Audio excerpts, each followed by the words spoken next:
नाज़िम खिपरोल ॻोठ लियारी वासी उनड़ बिरादरी जे माण्हुनि बासरनि पारां घरनि ते कब्ज़े ख़िलाफ़ एहतजाजी मुज़ाहिरो कयो आहे।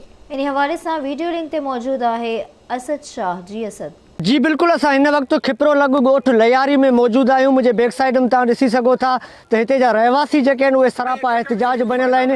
इन्हनि जो चवणु आहे त बासर जेके आहिनि उहे असांजे घरनि ते असांजे ॻोठ ते कब्ज़ो करे रहिया आहिनि। वधीक इन्हनि मुज़ाहिरीन खां पुछंदासीं त इन्हनि जो छा चवणु आहे। प्लाट मुझो मोहम्मद खाने दौर जो पिन जो मिलियल उन ते कब्ज़ो करे ज़ोरीअ मौत मार धमकियूं ॾेई घर मुझे हला करे हिकु माण्हू पिस्टोल सां ॿ माण्हू लठ सां टे माण्हू कुहाड़नि सां चढ़ी आया। मिश्किन मूंसां इंसाफ़ छो वञे। हू चाहिनि था त बाबा असीं कोन छॾींदासूं, असीं माण्हू मारे विझंदासूं।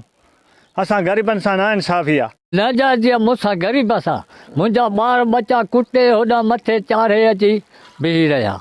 ऐं अंधो हीअं टंगू बंगू फटे मुंहिंजो पुटु किथे आहे सो अॻिते छेड़े जो मुंहिंजा मारनि सां लठनि कुहाड़नि सां गॾु अची विया।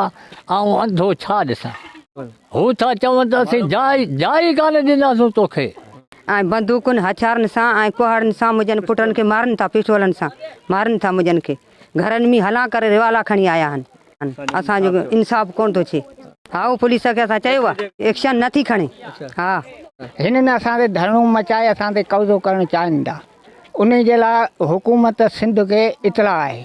असांजो हक़ जो फ़ैसिलो कयो वञे, ना हक़ जो न कयो वञे। ना इंसाफ़ कयो अथनि, इंसाफ़ जो कदम खयो वञे। जी बिल्कुल, मुज़ाहिरीन जूं ॻाल्हियूं ॿुधियूं। इन्हनि जो चवणु आहे त बासर जेके आहिनि उहे असांजे घरनि ते कब्ज़ो करे रहिया आहिनि। इन्हनि जो इहो पिणु चवणु आहे त हद जे पुलिस खे पिणु असां इतलाह ॾिनो आहे, पर पुलिस हेल ताईं का बि कार्रवाई करण लाइ तयारु न आहे। मुज़ाहिरीन आला इख़्तियारनि खां मुतालबो कयो आहे त शफ़ाफ़ नमूने जांच करे असां सां इंसाफ़ कयो वञे। जी।